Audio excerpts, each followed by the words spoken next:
नमस्कार रसिक मित्रांनो, आज आपल्या समाजाची किंवा आपल्या राज्याची परिस्थिती आपण जर बघितली तर सगळीकडे धार्मिक विषयांवर वाद चालले आहे। अशा परिस्थितीमध्ये आपण बघतो की धर्म हा मानवतेची सहिष्णुतेची शिकवण देत असतो, परंतु त्याच वेळी धर्माचा वापर हे राजकारणी लोक खूप चलाखीने करतात। समाजामध्ये भांडणं लावण्यासाठी त्याचा उपयोग होतो आणि भांडणं लावून राजकारणी सत्तेवर जाऊन बसतात।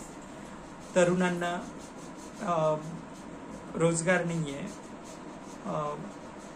शेतीला पाणी नाहीये, अशा अनेक प्रश्न आपल्या समाजामध्ये आपल्या देशामध्ये। परंतु या सगळ्या समस्यांपासून लक्ष विचलित करण्यासाठी धर्माचा आधार घेऊन लोकांना एकमेकांमध्ये झुंजवण्यात हे राजकारणी स्वतःला धन्य समजतात आणि खरं तर धर्म संकटात आहे अशी आरोळी ठोकून हे आपली सत्तेची पोळी भाजून घेतात। या अशाची कविता मी आपल्या समोर सादर करतोय। कवितेचं शीर्षक आहे धर्म कधीच संकटात नसतो। धर्म कधीच संकटात नसतो, संकटात असतात माणसं। धर्म कधीच संकटात नसतो, संकटात असतात माणसं। धर्म कधीच अराजक निर्माण करत नाही, करतात माणसं। धर्म कधीच अराजक निर्माण करत नाही, करतात माणसं।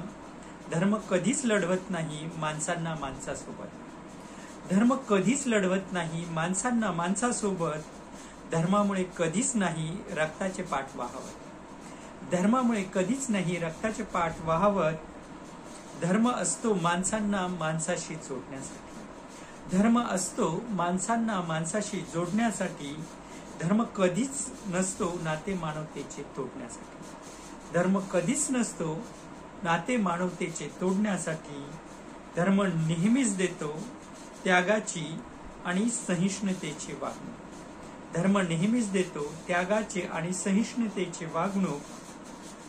धर्म नेहमीच फुलवत असतो संस्काराचा अंग। धर्म नेहमीच देत असतो त्यागाची आणि सहिष्णुतेची शिकवण। धर्म नेहमीच फुलवत असतो संस्काराचं अंगण। धर्म नेहमीच फुलवत असतो संस्काराचं अंगण। धन्यवाद।